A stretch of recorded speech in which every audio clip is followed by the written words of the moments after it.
Good morning to you. 7 a.m. Thursday, October 9th, 2025. Welcome to On New Jersey Mornings. I'm Ken Rosato with wide open phone lines 888-658-0234. 888-658-0234. Sunny and cooler today. Our director likes that word cooler. Highs about 60, starting to feel like early fall now. Meteorologist Mike Favetta has the full Garden State forecast. Good morning, Mike. What a difference a day Good morning, makes. Ken. Oh my goodness, feels so chilly and starts the day nice and dry. It's refreshing, it's nice, as our director Pam says, and it's just a lovely way to start and feel like fall, right, Ken? Got the beautiful Yeah, fall feeling whatever. around. So, well, just trying to twist the knife a little bit going into the rest of the day. Hey, there's a lovely feel around for those of us that love the fall feeling. This is the weather we've been waiting for. Look, it's 41 up in Sussex, 50 right now in Hackensack, a big difference from this time yesterday. In fact, even with all of the cold air around right now, we are a solid 23 degrees cooler than 7:01 yesterday morning. 20 degrees cooler in Newark, 25 degrees cooler in Mount Holly. That sandy soil right there in the Pine Barrens really doing a good job of lowering the temperatures, even down along the ocean. 22 degrees cooler than this time yesterday in Atlantic City. So, with the air nice and dry, dew points are low, hovering in the 30s and low 40s.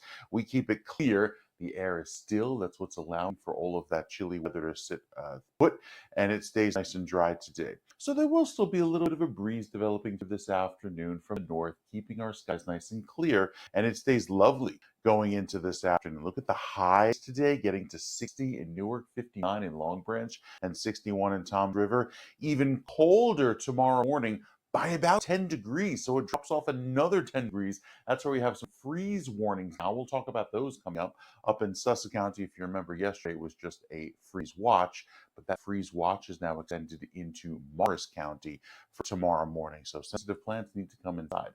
Throughout the afternoon on Friday, we see some thin clouds increase. The winds move in from the east, and this is in advance of our very wet Sunday with that system that moves in offshore. So first place, we have the little bit of wet weather, then the clouds and wee breezes that come in for the afternoon on Saturday, maybe give us a few sprinkles. It just kind of moistens up the atmosphere.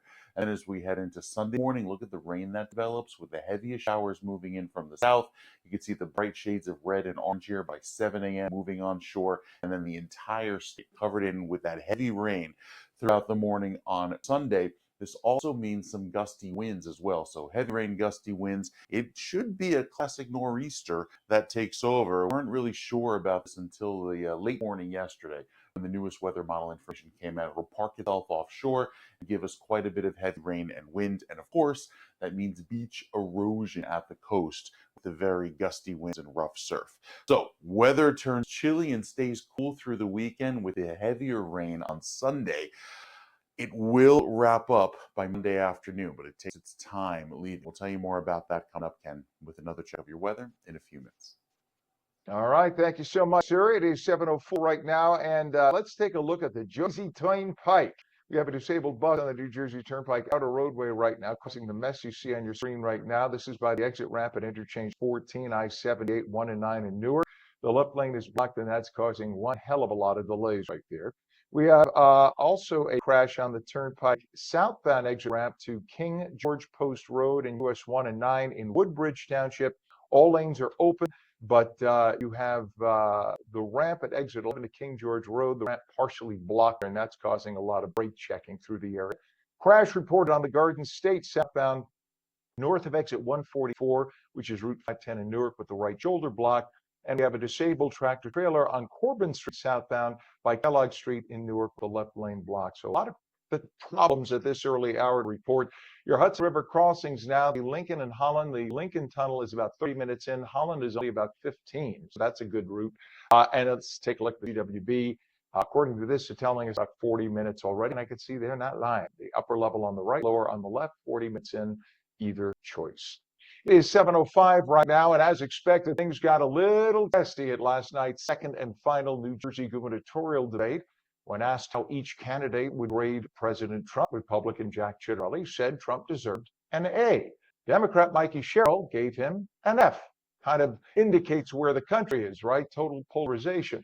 Trump improved his margin of defeat in New Jersey by 10 points, you'll recall, between 2020 and 2024. So you would think that Becky Sherrill might say, all right, maybe a D minus, but she has that far left constituency to talk to, and she doesn't want to make it look like she is giving any consolation to the right in any way. Remember, Trump only lost last year by about 5.5 points in New Jersey, a state which was far bluer than anyone even thought up to that point. Sherrill has made her military service the record or focal point, or her military service record, I should say, the focal point of her campaign.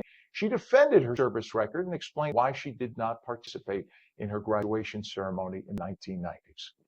Yeah, so I have addressed that. I've said, look, I didn't turn in some of my classmates, so I didn't walk at graduation because I come from an incredibly accountable place.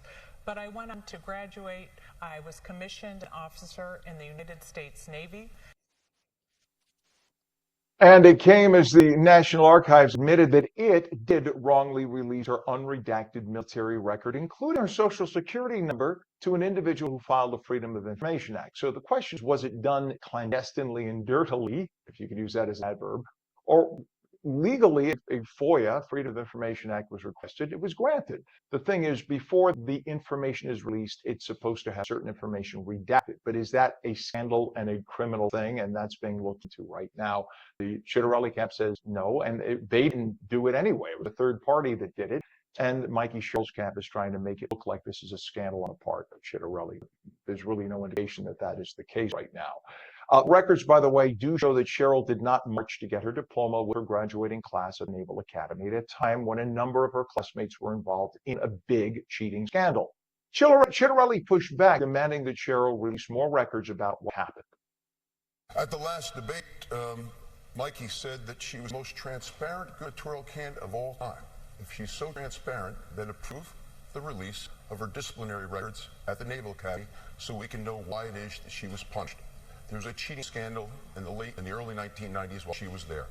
We know for a fact that she wasn't allowed to participate in the graduation ceremony.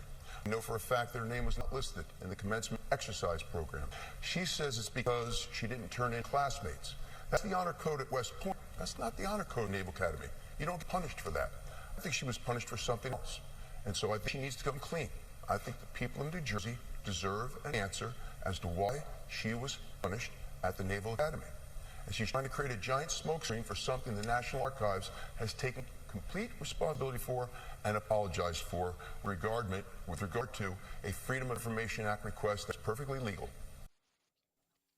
Well, then there was the shame on you moment, responding to a question over job creation in the state. Sherrill attacked Chitterelli over a past report that a medical publishing company he once owned was paid millions of dollars from the pharmaceutical industry, the biggest industry in New Jersey, to create educational materials that stated there was a low risk of opioid abuse among patients with chronic pain. Sherrill appeared to blame the deaths of tens of thousands of New Jerseyans last year alone on Chitterelli for the publication and a subsequent app that his company created. That Chitterelli snapped back. First of all, shame on you. Second of all, Shame on you, sir. shame on you.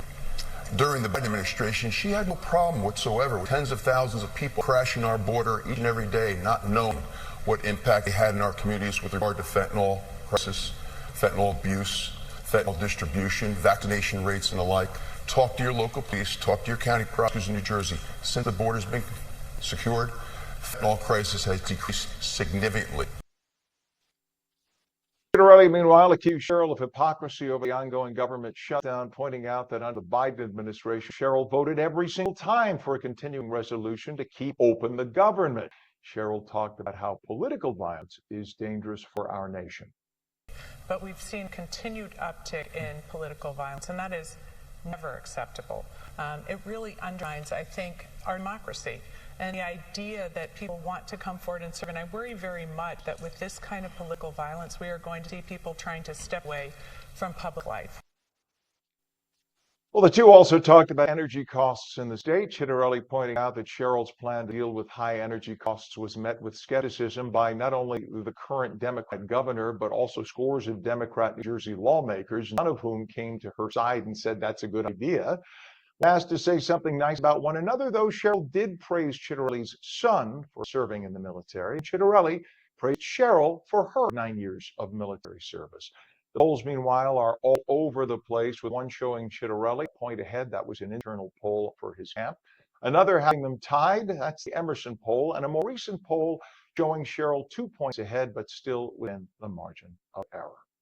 It is 7:11 right now. Our other top story. It looks like President Trump may have pulled off the impossible: peace in the Middle East. Trump announced that Israel and Hamas have both signed off on the first phase of a peace plan for Gaza. This means that all of the hostages will be released on Monday. Israel will withdraw their troops to an agreed-upon line as the first steps toward a strong, durable, and everlasting peace. The announcement comes after 3 days of indirect talks in Egypt, mediated by officials from Egypt, Qatar, Turkey, and the U.S., aimed at bringing an end to the 2-year conflict. Both Israel and Hamas also confirmed an agreement has been reached. This is something that could very well get the president the Nobel Peace Prize. 7:11, former Democratic Congresswoman Katie Porter, Democratic Congresswoman from California, is known for grilling corporate executives at House hearings, but it was Porter, now a candidate for California governor, who found herself growing edgy under questioning by a CBS local TV reporter and even threatening to walk out. A segment of Porter's recent interview with CBS Sacramento reporter Julie Watts has gone viral. Her Democratic rivals in the crowded 2026 contest to replace outgoing Governor Gavin Newsom said the tense exchange showed Porter's too unsteady for the state's highest job, with calls now, even from her Democrat colleagues, for her to quit the race. Watch the very uncomfortable back and forth. Are you going to ask them not to run? No, I'm saying I'm going to build the support. I have the support already in terms of name recognition. And so I'm going to do the very best I can to make sure that we get this primary in a really strong position. But let me be clear with you. I represented Orange County. I represented a purple area. I have stood on my own 2 feet and won Republican votes before. That's not something every candidate in this race can say. If you're from a deep blue area, if you're from LA or you're from Oakland, you don't have an experience. So you just said you don't need those Trump voters. You asked me if I needed them to win. So you don't I think feel you like need this them is to win. unnecessarily argumentative. What is your question? The question is the same thing I asked everybody, that this is being called the empowering voters to stop Trump's power grab. Every other candidate has answered this question. This is not argumentative. And I said I support it. So, and the question is, what do you say to the 40% of voters who voted for Trump? Oh, I'm happy to say that. It's the do you need them to win part that I don't understand. I'm happy to answer the questions you have it written, and I'll answer. And we've also asked the other candidates, do you think you need any of those 40% of California voters to win? And you're saying, no, you don't. No, I'm saying I'm going to try to win every vote I can. And what I'm saying to you is that Well, those voters. Okay, so you... I don't want to keep doing this. I'm going to call it. Okay. Thank you. You're not going to do the interview with us? Nope, not like this. Not with 7 follow-ups to every single question you ask. Every other candidate has answered Don't care. follow-ups. I don't care. I want to have a pleasant, positive conversation which asks me about every issue on this list. And if every question you're going to make up a follow-up question, then we're never going to get there. Ms. And we're Porter, just going to circle around. I am an I have investigative never had to do reporter. this before, ever. You've never had to have a end an conversation interview, with to end a an reporter? interview. Okay, but every other candidate has done this. What part of I'm running for governor because I'm a leader. So I am going to make. So you're not going to answer questions from reporters? Okay, why don't we go through? I will continue to ask follow-up questions because that's my job as a journalist, but I will go through and ask these, and if you don't want to answer, you don't want to answer.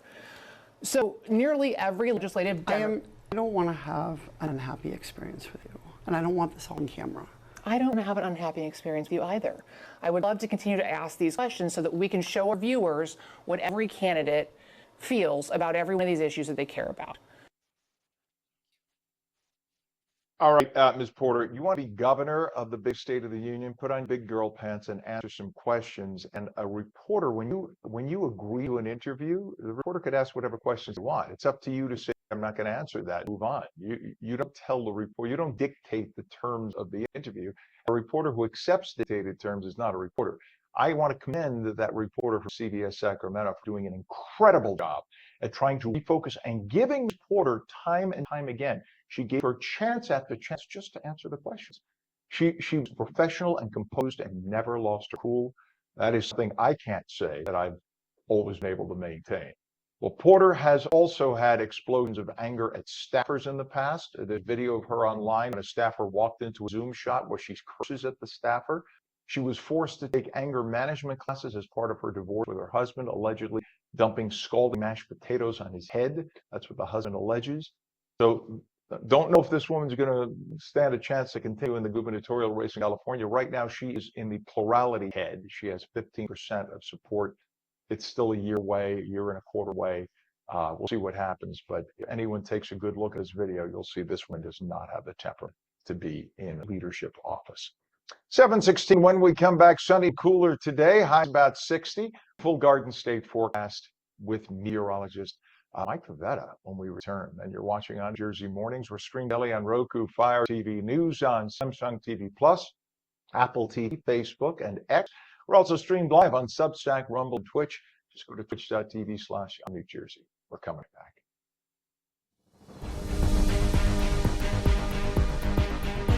We need to move into clean power. It's going to cost you an arm and a leg, but if you're a good person, you'll do it.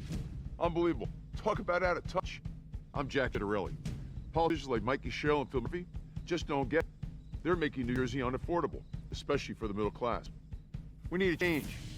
My plan brings down property taxes, lowers electricity bills, and cuts your income taxes. Because you should keep more of what you earn.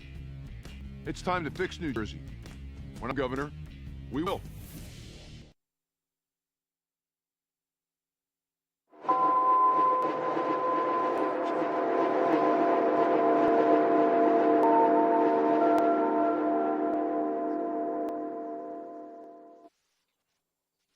Welcome back to On New Jersey Mornings for your Thursday, 7/17, sunny and cooler today. Highs about 60. When we say cooler, it is 46 in Trenton right now. Yikes. Sorry about that.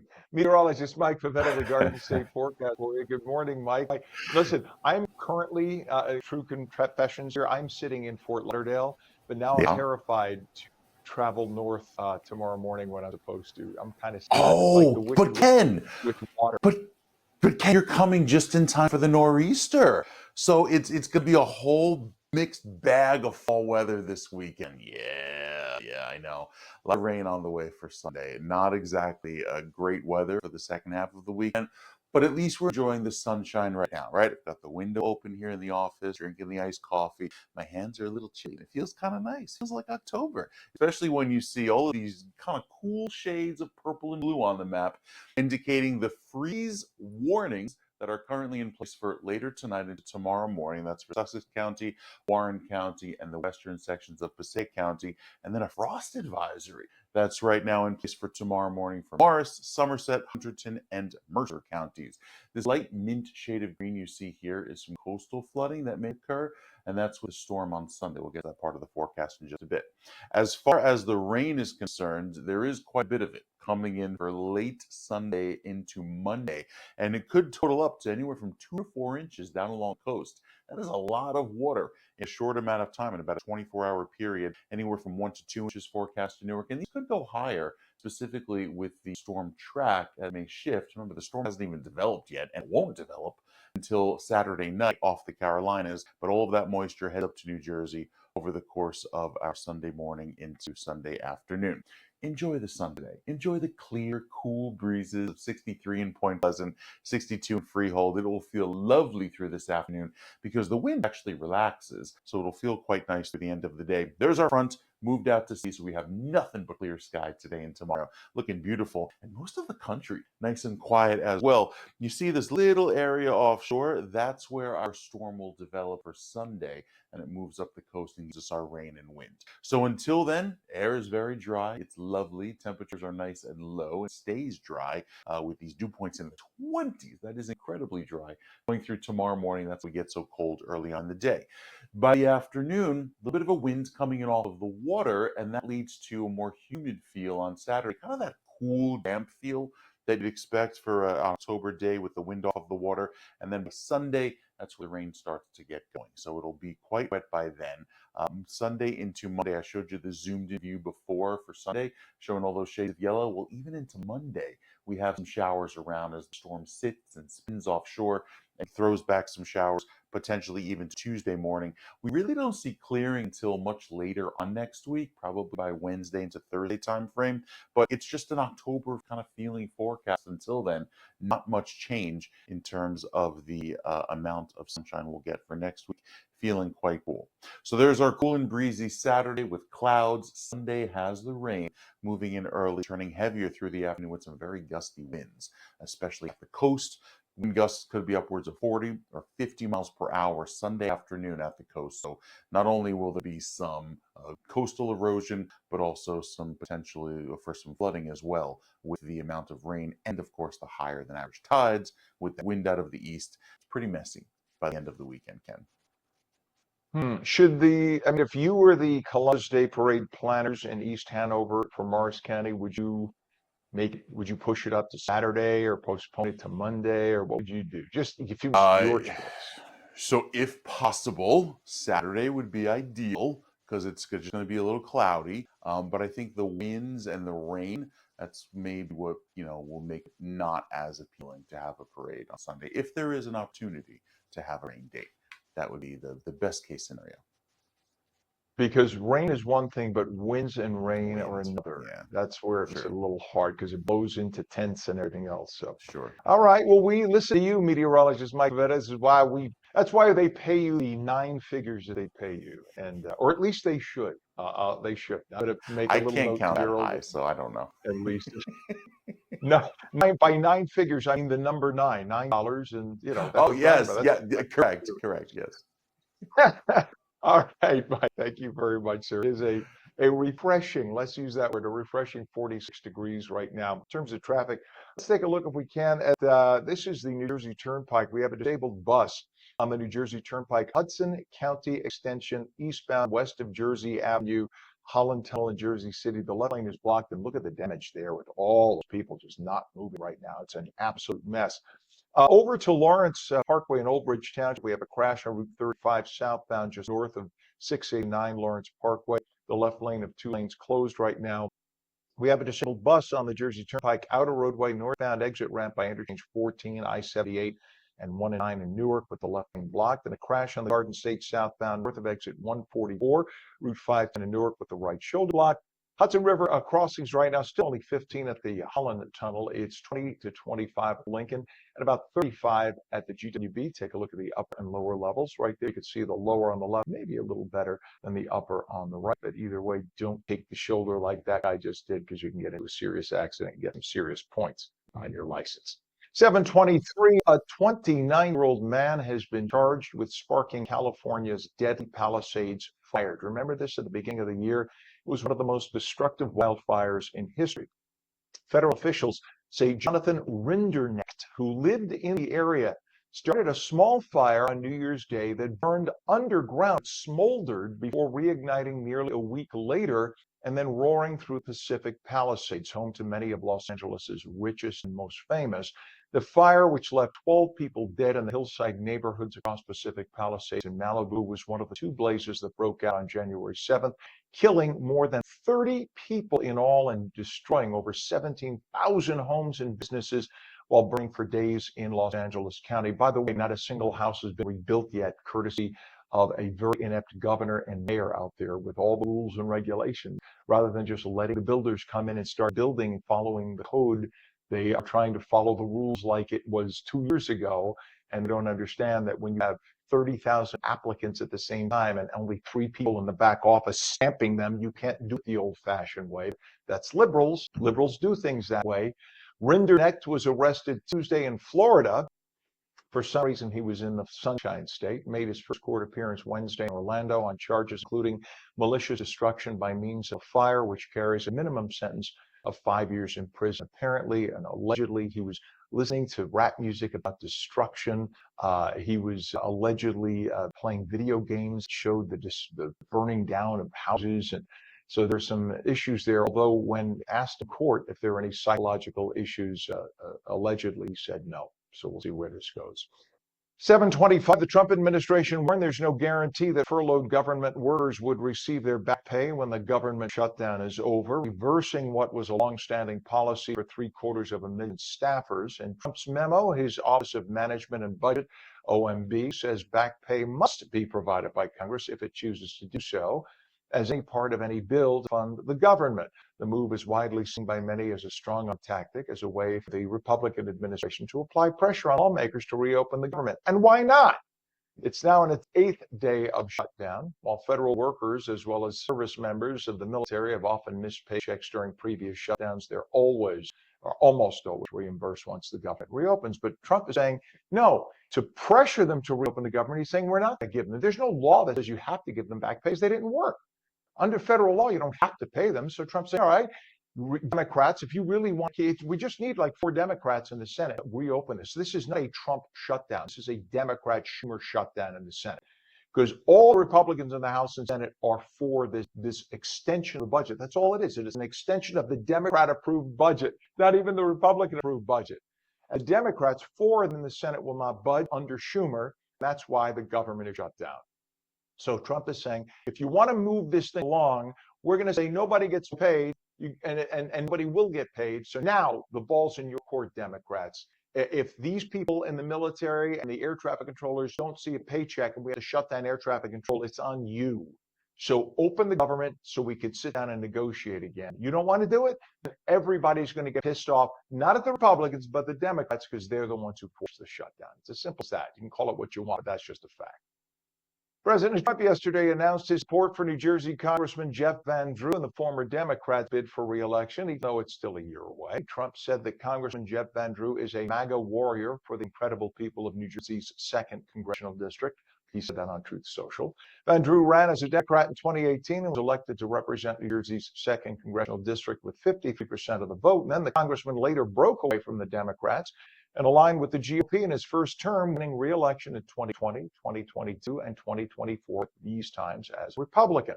Van Drew, who also serves as chair of the House Judiciary Subcommittee on Oversight, has been a staunch ally of Trump since his conversion. We're going to be talking to Billy Prempa, who is a Republican candidate for Congress in the 9th District. We'll ask him about that endorsement. Also, a strong supporter of Trump himself. 727, and New Jersey Congressman Josh Gottheimer is calling on the state's largest teachers union to fire one of its magazine editors because he says he posted hate-filled rhetoric on social media. The congressman demanded the union immediately terminate Ayat Orabi. Orabi is the editor of NJEA Review, the union's magazine, which gets distributed to about 200,000 members. Gottheimer says that Orabi's verified social media accounts show her praising Hamas, using derogatory language for Jews, and sharing conspiracy theories about Israel's role in the October 7th Hamas attacks. No comment yet from Orabi. Jersey City's current mayor will have a new job come the new year. Stephen Fulop will serve as the next president and chief executive officer of the Partnership for New York City. Sort of the biggest chamber of commerce for New York for him. Fulop will succeed outgoing president and CEO Catherine Wild, who led the organization since 2000. Fulop unsuccessfully ran the Democratic primary for governor of New Jersey. He's a former Jersey City councilman and a former U.S. Marine. The Partnership for New York City, again, is the largest chamber of commerce for New York, whose member organizations employ over 1 million workers. And former FBI Director James Comey, set yesterday as the nation's former top law enforcement officer, appeared before a federal judge, a criminal defendant in a case with monumental significance. Over the course of a few minutes, a lawyer for the 64-year-old Comey entered pleas of not guilty to a pair of federal charges. His client had lied to Congress and obstructed a congressional proceeding, testimony that he gave more than 5 years ago about his investigation into 2016 election interference. Comey was released without bail, pending a trial scheduled for January 5th of 2026. We were just talking about this with meteorologist Mike Favetta. What are you doing this Sunday, October 12th? Why don't you come out and join on New Jersey as we broadcast live? Hopefully, it's still on, despite the weather forecast. We're going to be broadcasting live from the 19th Annual Morris County Columbus Day Parade starting at 2 p.m. on Ridgedale Avenue in East Hanover. If you can't make it in person, you could watch it live starting at 2 p.m. right here on New Jersey. The 19th Annual Morris County Columbus Day Parade this Sunday starting at 2 p.m. streaming live on New Jersey. Chilly 46 degrees now at 7:30. When we come back, the importance of carving out time for self-care. Sunny and cooler today. First early fall day feel. Highs around 60. The full Garden State forecast. I'm about to sneeze. You cut me. I tried to fight it. The full Garden State forecast when we return. Was that not the windiest sneeze ever? And we will take your calls at 888-658-0234. You're watching on New Jersey Mornings. We're coming right back, and I'm going to go take care of my sneeze now.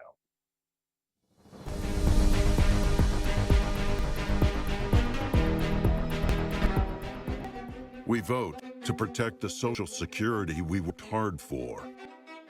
We vote because family caregivers deserve support. We vote to have a say in our future. For all the reasons why, AARP has information about when, where, and how to vote. Find the information you need to make your voice heard.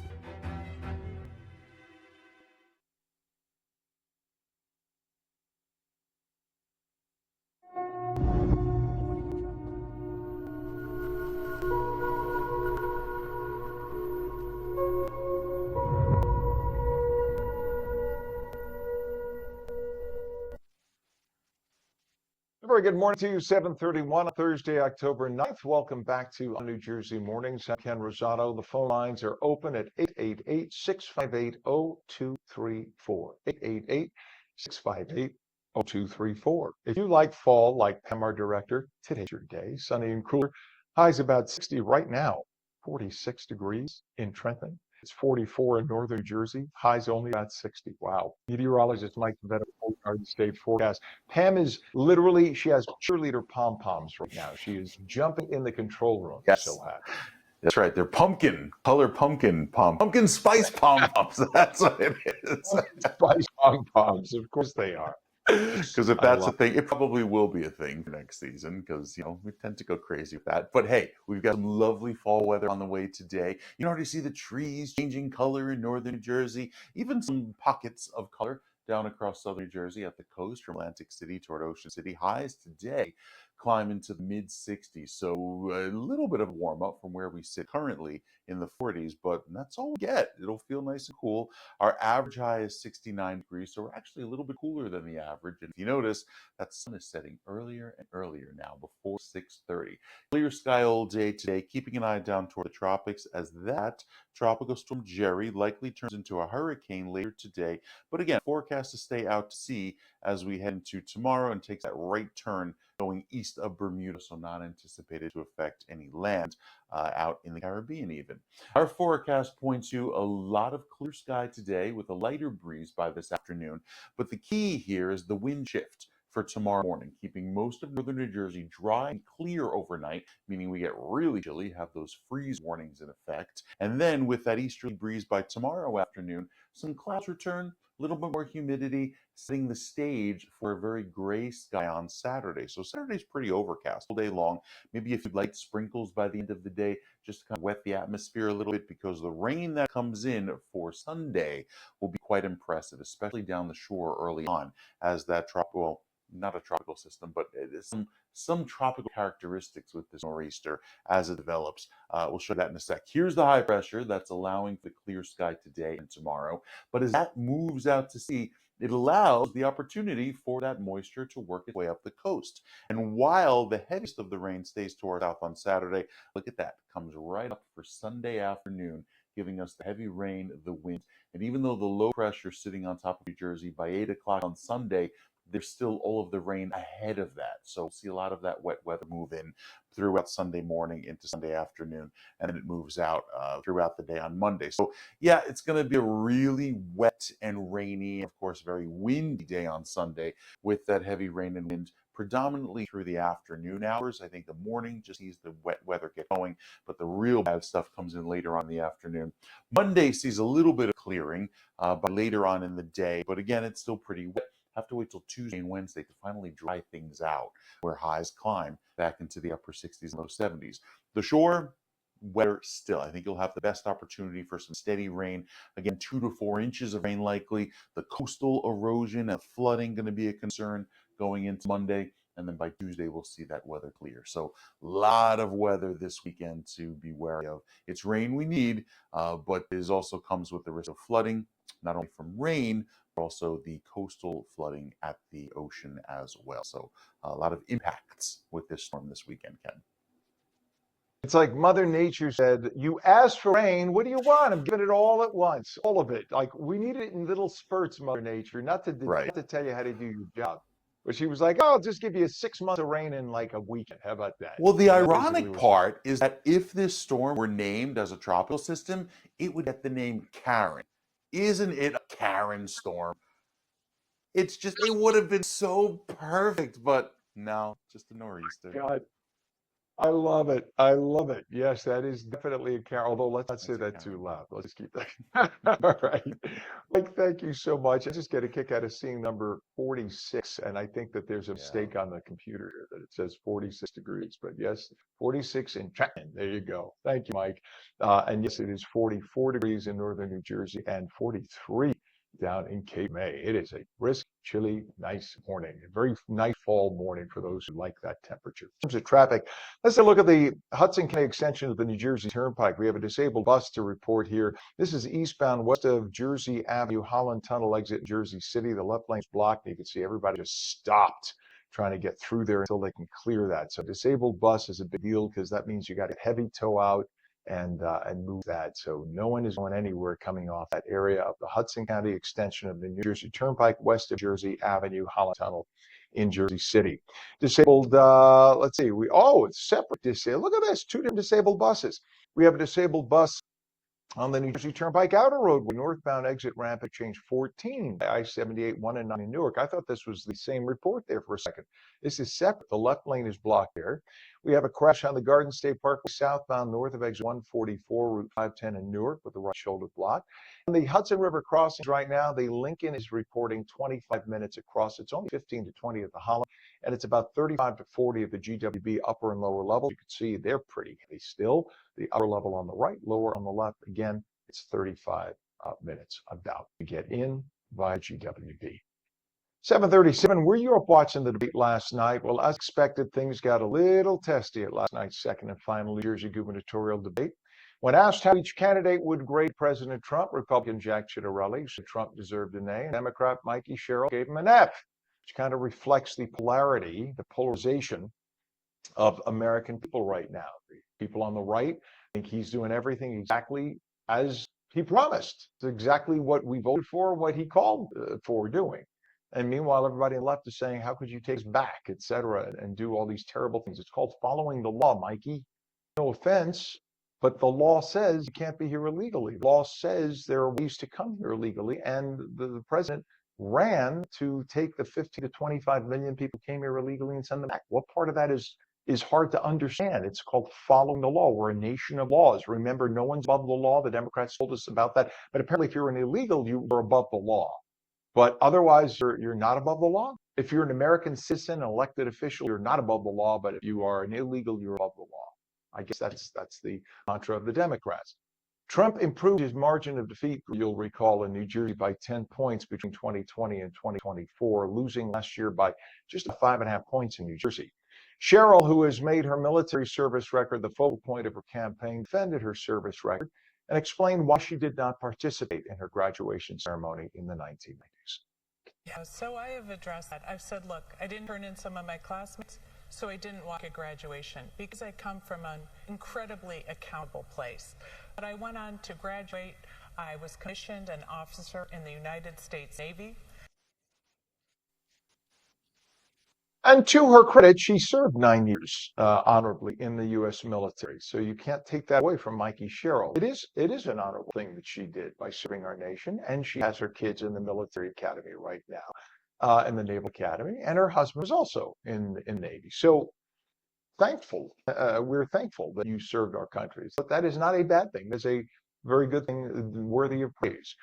This all came, by the way, as the National Archives admitted that it wrongly released Mikey Sherrill's unredacted military record, including her Social Security number, to an individual who filed a Freedom of Information Act request. Now, those records show that Sherrill did not march to get her diploma with her graduating class at the Naval Academy at a time when there was a number of her classmates involved in a cheating scandal, including her husband, by the way, at the time. Ciattarelli pushed back, demanding that Sherrill release more records about what happened back then. At last debate, Mikey said that she was the most transparent gubernatorial candidate of all time. If she's so transparent, then approve the release of her disciplinary records at the Naval Academy so we can know why it is she was punished. There was a cheating scandal in the early 1990s while she was there. We know for a fact that she wasn't allowed to participate in the graduation ceremony. We know for a fact that her name was not listed in the commencement exercise program. She says it's because she didn't turn in classmates. That's the honor code at West Point. That's not the honor code at the Naval Academy. You don't get punished for that. I think she was punished for something else. And so I think she needs to go clean. I think the people in New Jersey deserve an answer as to why she was punished at the Naval Academy. And she's trying to create a giant smokescreen for something the National Archives has taken complete responsibility for and apologized for with regard to a Freedom of Information Act request that was perfectly legal. Well, then there was the shame on you moment, responding to a question over job creation in the state. Cheryl attacked Chitterelli over a past report that a medical publishing company he once owned was paid millions of dollars from the pharmaceutical industry to create educational materials that stated there was a low risk of opioid abuse among patients with chronic pain. Cheryl appeared to blame the deaths of tens of thousands of New Jerseyans on Chitterelli for the publication and a subsequent app that his company created. That Chitterelli snapped back. First of all, shame on you. Second of all, Shame on you, sir. shame on you. During the Biden administration, she had no problem whatsoever with tens of thousands of people crashing our border each and every day, not knowing what impact they had in our communities with regard to fentanyl crisis, fentanyl abuse, fentanyl distribution, vaccination rates, and the like. Talk to your local police, talk to your county prosecutors in New Jersey. Since the border's been secured, fentanyl crisis has decreased significantly. Chitterelli, meanwhile, accused Cheryl of hypocrisy over the ongoing government shutdown, pointing out that under the Biden administration, Cheryl voted every time for a continuing resolution to keep open the government. Cheryl talked about how political violence, though, is dangerous for our nation. But we've seen a continued uptick in political violence, and that is never acceptable. It really undermines, I think, our democracy and the idea that people want to come forward and serve. And I worry very much that with this kind of political violence, we are going to see people trying to step away from public life. Well, the two also talked about energy costs in the state. Chitterelli pointing out that Cheryl's plan to deal with high energy costs was met with skepticism by the current Democrat governor and scores of Democrat New Jersey lawmakers. When asked to say something nice about each other, Cheryl praised Chitterelli's son for serving in the military. Chitterelli praised Cheryl for her 9 years of honorable military service. The polls, meanwhile, are all over the place, with one showing Chitterelli a point ahead, another having tied, and more recent polls showing Cheryl 2 points ahead, still within the margin of error. Our time right now is 7:43, and staying informed starts with taking care of ourselves mentally, physically, emotionally. Carving out time for self-care isn't just important, it is essential. So joining us now to talk about this is Dr. Tara Chalicani, who is the CEO of Preferred Behavioral Healthcare and co-host of the Well Off podcast. Good to have you on this morning, Doctor. Good morning, Ben. Good to be here. You bet. Well, what does "you can't pour from an empty cup" mean to you, and why is that so important for everybody to keep in mind? Well, that is our mantra that we live by at Preferred Behavioral Health Group. But essentially is you cannot take care of another person. You can't show up for work and be 100% if you are not taking care of yourself and recharging your batteries. And that looks different for a number of people. And I think one of the biggest misconceptions that people have is that there's one path to happiness. There's one path to self-care. And it doesn't mean getting a massage or doing something expensive. It could just be going outside every day on your break for lunch, breathing fresh air for 10 minutes, getting natural light on your face. It doesn't have to be anything extraordinary. And this month is Depression Awareness Month. So we want to really send a message home that we need to pay attention to how we're feeling and really take care of ourselves. So in today's busy lifestyle, so many people have so many things going on. You have working parents with kids and pets. And so what are some simple, realistic ways that people can manage stress in their day-to-day lives? Well, I think we need to know our limits. and start by, sometimes it's as easy kind as creating a schedule and sticking to it and not letting anything else distract you from that. Because I find that people feel overwhelmed, they feel they have too much on their plates. And I know myself, when I'm working with a client or a patient one on one, there's always something that they can give up to inject a few moments of peace into their day. Even if it's picking up a book and reading a few pages or watching something on Netflix, whatever it is that makes you happy and gets you disconnected and distracted, that's what you need to do more of. Because it seems like we don't have enough time. But if you take even 10 minutes to go for a walk, call a friend that makes you laugh, it will feel as if you've added hours into your day. Dr. Chalikani, I have to ask you about, we just had the story about politics, and I hate to drag, I'm not going to ask you politically, but in terms of politics impacting people's moods and their stresses, and you see it on the right and the left, people just going into their respective corners and not budging and saying, well, I'll never talk to that person again. And how do you talk to people about not making politics the everything in their lives and just honing it down so that people can get back to being calm and living their lives and realizing that politics has a place, but it shouldn't be the epicenter of our lives? For sure. And I'm glad that you brought it up because it is a timely subject. And there's so much research being done now and so much data that supports that people are feeling traumatized by politics and that it's tearing families apart and friendships. But everything has its place. And I know that a lot of people now, even my own clients, like I said, are coming in and talking about politics and how do we navigate this in our lives and our relationships. All relationships can have healthy boundaries. And I think if we communicate effectively, because that's another key element of healthy relationships and healthy mental health, is that we tell people up front, I love you, I respect you, but let's keep politics at the door. Right. And let's not bring them into holiday meals. Let's not bring them into family celebrations. The other piece is we have to go on a diet with following politics the same way we do eating sugary and salty snacks. We have to limit our exposure, know what you need to know. But I know people that are keeping the news on, whatever channel it is, whatever you follow, it's on in their homes 24/7. That's not healthy. So I think we need to put ourselves on a diet. We need to limit exposure, know what you need to know, maybe get, one email alert every day with the top news, know what you need to know to be an informed adult citizen, and then move on because it's becoming very toxic. And we all know nothing good happens in extremes. So, whether it's politics or whether anything, extremes are never good. We need to have middle ground and we need to be able to meet in the middle, to talk and to compromise and to do what's best for everyone involved. Doctor, I was if I may say, a champion debater in high school. The main thing you were taught to be a champion debater is you have to listen to the other side and learn what the other side not only thinks, but how they think and how they feel and why. That makes you a better debater.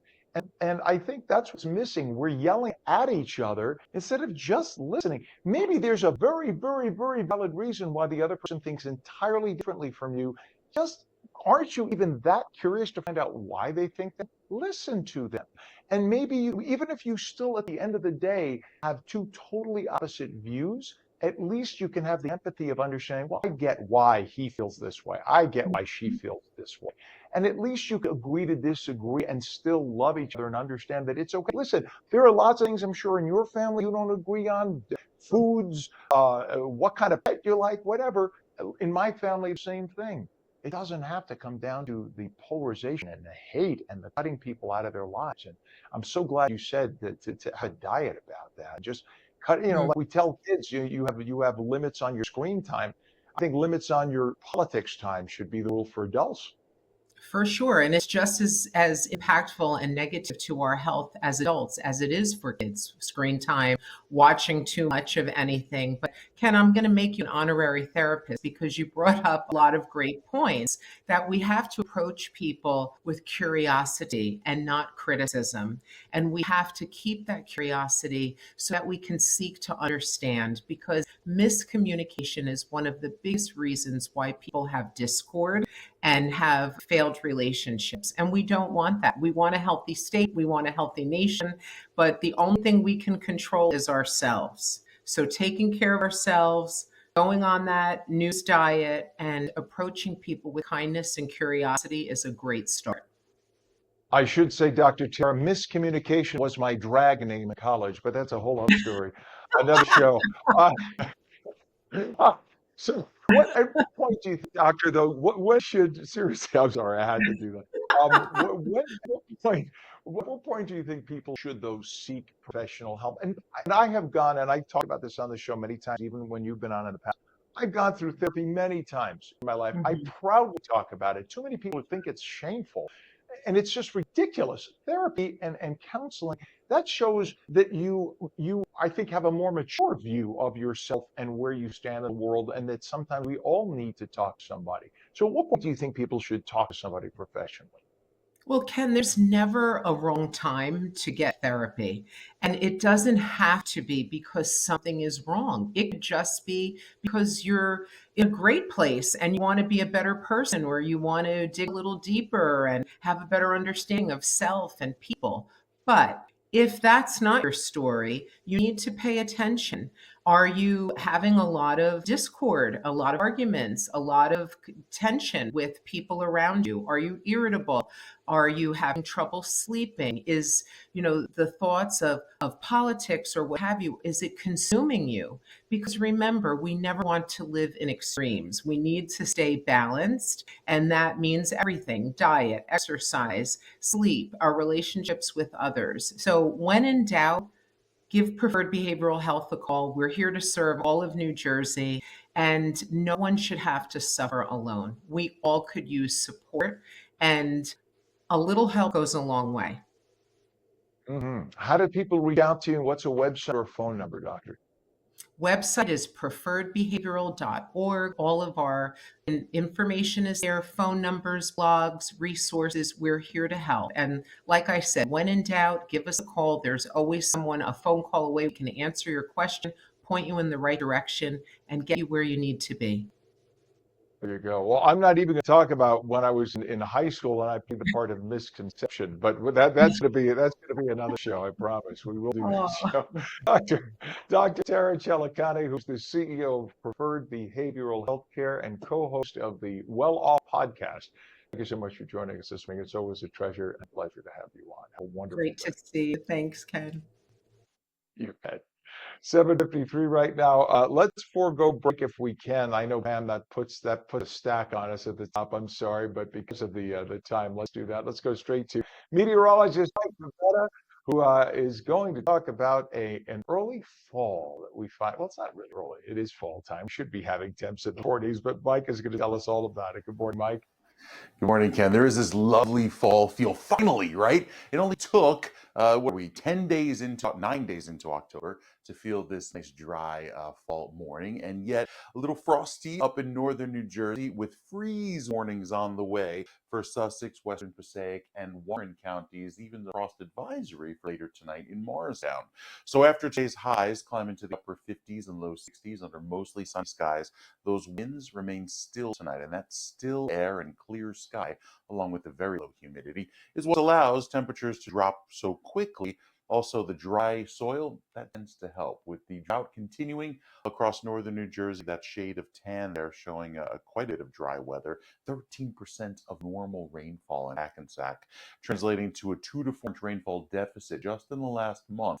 Haven't seen much rainfall. Still keeping an eye down toward the tropics, though. And even though our system that moves up the coast for this weekend is not tropical in nature, it does come from Florida, the Carolinas, so there is a little bit of a tropical moisture component to it. But it's a classic nor'easter when it arrives here.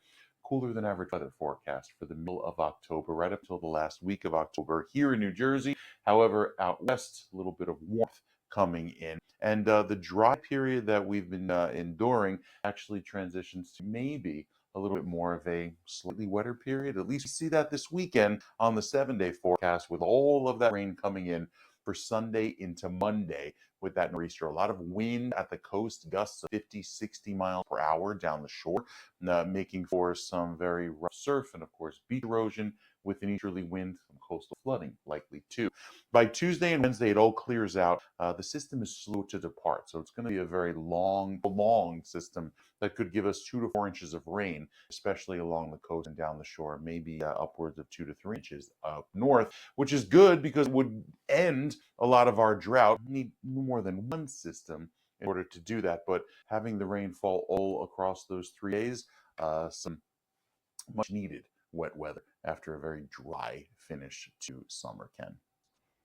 All right. So as of right now, Columbus Day Parade is still on in East Hanover right now. They didn't say that there would be a rain date, but we'll find out. In case that changes, we'll of course put it on our website on ONNJ.com. So, and I'm sure the Chamber of Commerce and everyone else will have that listed. But we hope it goes one way or the other. We hope Mother Nature says, all right, let's let the paisans, and everybody's a paisan on Sunday. Let's hope the paisans could have their Columbus Day Parade. We'll see what happens. Thank you very much, Mike. We appreciate you as always, sir.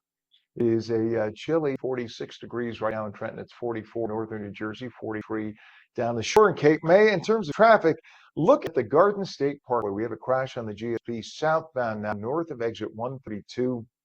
And that's causing, it looks just like volume here, but they're about half a mile from the crash point. So the crash on the Garden State Parkway southbound north of exit 132, Route 27 Woodbridge with center lane blocked. And that's what the people who are heading away from you on the right side are heading into as they just get out of that picture. So they're about to go into that mess. Let's go also, well, we have another Garden State Parkway we don't have a count for. There's a crash on the Garden State Parkway southbound north of exit 144 in Newark, Route 510. The right shoulder is blocked there. Now the Hudson River crossings, the Lincoln and Holland tunnels right now, both reporting 25-minute crossover times. And the GWB, oh wait, before we talk about that, we have you could show it, Pam. Okay. There's a crash on Route 22 that just popped up westbound east of Bloor Street in Hillside Township with the left lane of the 2 lanes closed. I have to tell you that just popped up. Now, we have a disabled track trailer on the GWB upper level eastbound mid-span with the right lane blocked. That's what you're seeing on the right. See, the right side is stopped dead. That's because of what I just told you about. So there's a disabled tractor trailer, GWB upper level eastbound. So you see the lower level on the left is moving better. Definitely, if you must take the GWB, take the lower level, not the upper, because of that disabled tractor trailer right in the mid-span. It's going to probably take about 15, 30 minutes to get that clear. There you have it. It is 7:58, and we got lots more on New Jersey Mornings when we come back, so we hope you don't go anyplace. In fact, when we come back, it's the annual Montclair Zombie Walk. It's lurching back into town, and it is bigger, bloodier, gorier, and better than ever. Sunny and cooler today, highs about 60. The full Garden State forecast when we return, and we will take your calls. 888-658-0234. 888-658-0234. You're watching on New Jersey Mornings, and we are coming right back. Bergen Equestrian in Leonia is the top destination for horse riding, lessons, and exceptional horse board facilities on over 23 acres in Overpeck Park. Bergen Equestrian has programs for people of all ages and skill sets, indoor and outdoor riding areas, and a riding lounge. Riders can compete in horse shows and special events. Bergen Equestrian offers horse boarding and rentals, seasonal kids camps, and more. Consider Bergen Equestrian for unforgettable memories with kids' birthday parties, private events, weddings, and school trips. Visit BergenEquestrian.com.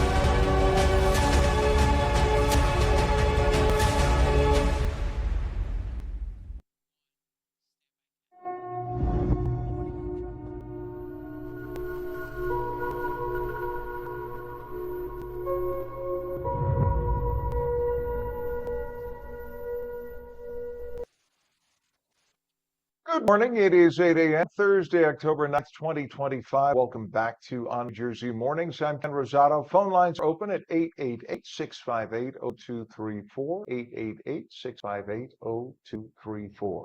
Sunny and cooler today. Highs about 60. Chilly right now, though. 46 degrees in Trenton.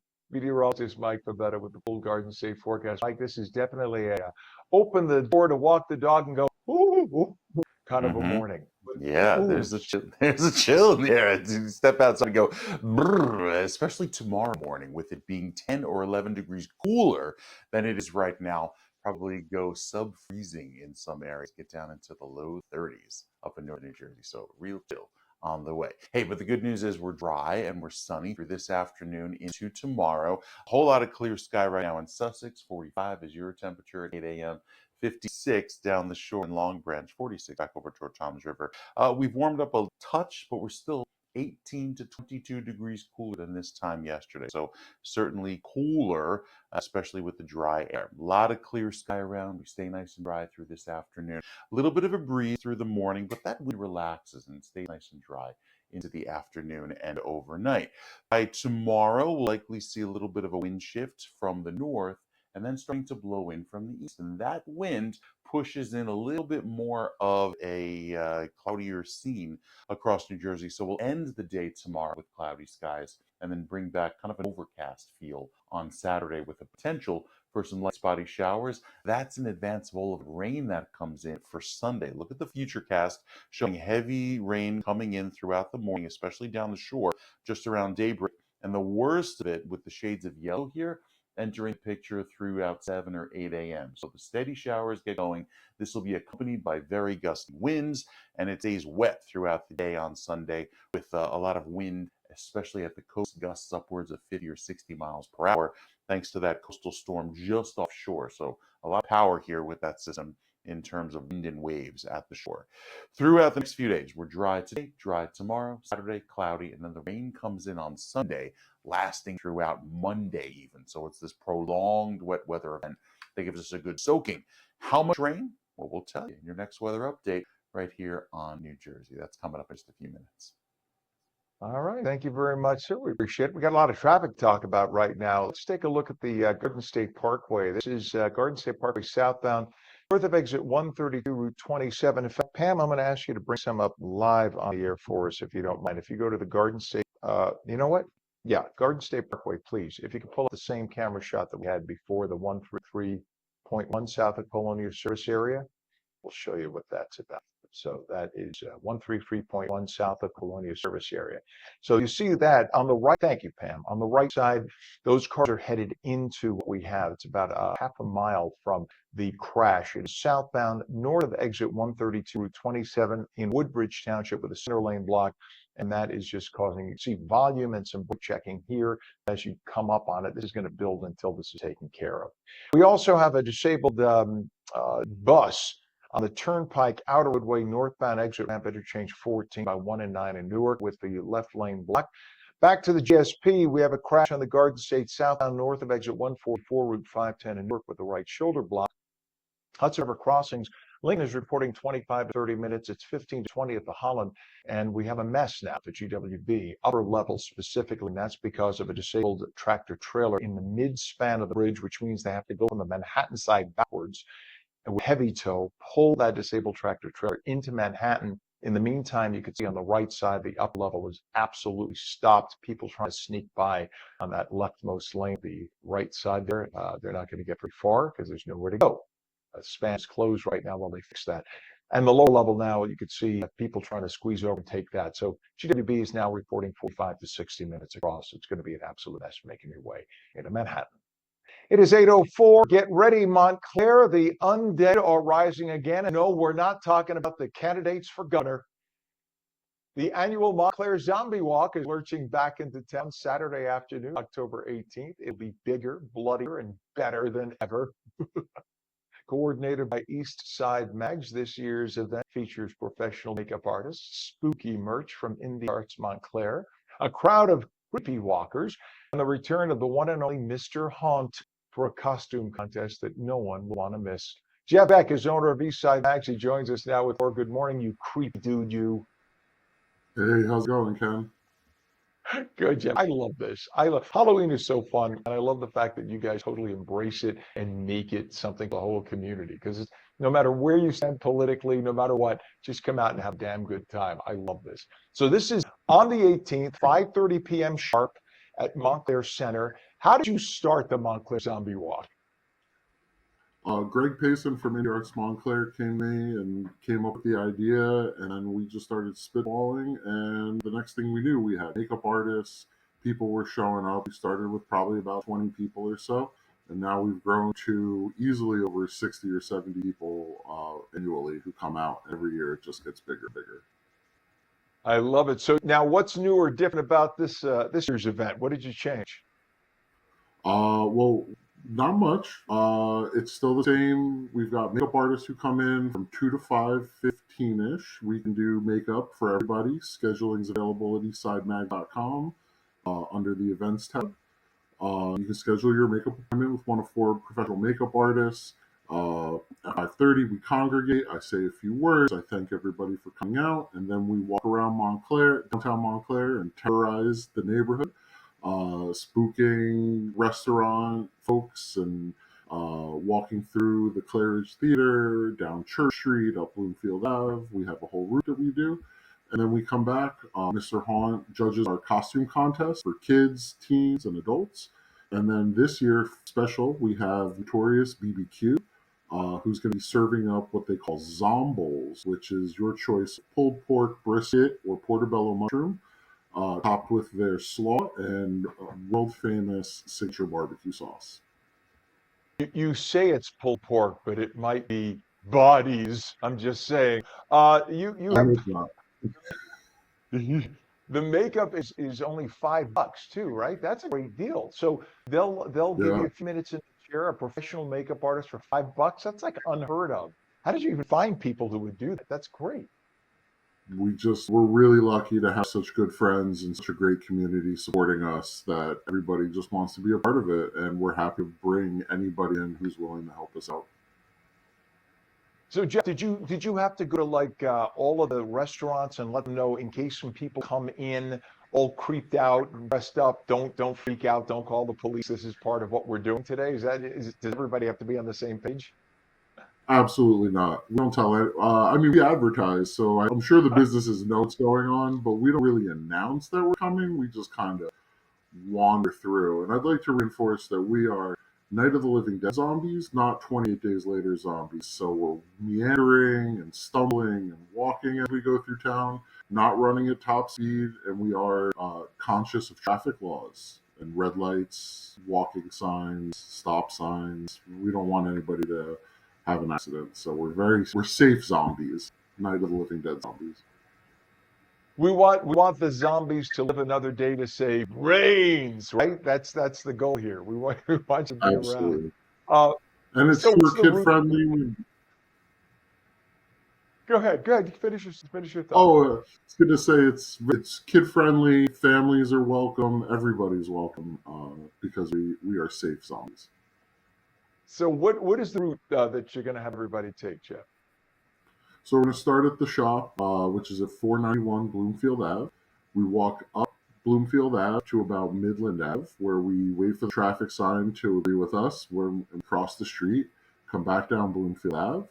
We take a right onto South Park Street, a left onto Church Street, and usually we cut through the Claridge Theater lobby area, spooking all the restaurant folks and the moviegoers. We go down Church Street. Sometimes we split up just to cover more ground, and then head back to the shop. It's not a super long walk because we do get a lot of kids and families who come with us. So uh, we don't want to tire anybody out too much because we still have costume contest and delicious food waiting for us when we get back. Nice. Do you have any spooky stories in the Claridge Theater, like it's haunted or something like that? Because to me, that it's such a great old theater, even if it's not necessarily 100% true. It'd be very cool to hear a story like this is where a bunch of bodies were found in 1836 or something like that. That's a pretty good idea. I mean, they've done a lot of renovations, so they might have spooked all the ghosts away with the upgraded seating and the upgraded equipment and the new lobby area. But maybe we can come up with something in time for next week when we launch the Zombie Walk on October 18th. Hey, happy to help with that. I'll put something together for you. But yeah, the Claridge, for those who haven't checked it out, the Claridge is a phenomenal place to see a show. It's a very intimate setting to see a musical act. It's just a treasure in Montclair for those who've never been there. What kind of merch do you have? Indie Arts Montclair is bringing all sorts of great merch, right? And where do the proceeds go? Indie Arts Montclair does a fantastic job of putting together T-shirts. We've got this one from last year. I don't know how many of these are left, but they have a brand new design that they launched for this year that we have displayed in our shop. T-shirts are $20. You pay Indie Arts Montclair directly, and 100% of the proceeds go to Indie Arts Montclair. Very cool. And what is the costume contest all about? You briefly touched on it before. So what could people win, and what's a good idea? I mean, what should they do to go all out to win this costume contest? So we do 3 rounds of costume contests, one for kids, one for teens, one for adults. We encourage people to come in costume and then allow our zombie makeup artists to zombify them. And then we judge the costume contest at the end, and they can win gift cards, action figures, comic packs, all kinds of cool stuff. That is so fun, for people that don't, a lot of people they're so busy with their day-to-day lives, they don't think about what it means to be part of civics and part of a community, and it's stuff like this that makes a town like Montclair, which is such an awesome place, an epicenter for fun and all things. I mean, it's such a great entertainment town. You have musical acts, you have movie theaters, you have nightclubs, and great restaurants. You have the comics. There's so many great things in Montclair, and this just is another jewel in the crown for reasons to come into this wonderful community. What's a website for people to get more information and the full schedule for the event details? EastsideMags.com. That's the hub for everything. We just launched a new website. We've got a new web store with tons of products available. All of our events are listed there. Our Dungeons and Dragons games that we run every week. Our drawing classes for kids on Saturday morning. You can check out all the information, sign up for a subscription list for your favorite comics, and get updates through our Instagram live feed. Jeff, how long have you been there? How long has Eastside Mags been there? We've been in town for, as of this month, actually, going on 11 years and counting. Wow, that's fantastic. Good for you. I mean, again, at a time when you think everything's digital, everything's online, people love the tactile, like comic book collection, and this is what makes it fun. And I think you and great folks like you in Montclair that make Montclair such a special place. This is so awesome that you're doing this. The annual Montclair Zombie Walk, Saturday afternoon, October 18th. It's at Montclair Center. That's where it kicks off. Jeff Beck, owner of Eastside Mags and true Montclarian. Thank you for joining us this morning, sir. It is always good to have you on. Thank you, Ken. Appreciate it. You have fun, too. It is 8:13. When we come back, do you love the great outdoors? We're going to be speaking with a woman who makes climbing her life, and she turns it into a way to help women battle cancer. In terms of weather, it's going to feel like fall for sure. Sunny and cooler, highs only around 60. The full Garden State forecast when we return, just for the record, right now it's only 49 degrees in Trenton. You are watching On New Jersey Mornings, and we are streamed daily on Roku, Fire TV, News On, Samsung TV Plus, Apple TV, Facebook, and X. And now we're streamed live on Substack, Rumble, and Twitch. Just go to twitch.tv/On New Jersey. 8:14 is our time. We'll be back in a minute.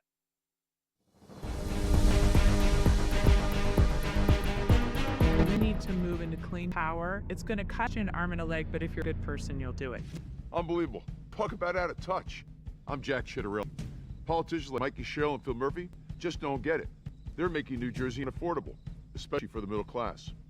We need a change. My plan brings down property taxes, lowers electricity bills, cuts your income taxes. Because you should keep more of what you earn. It's time to fix New Jersey. When I'm governor, we will.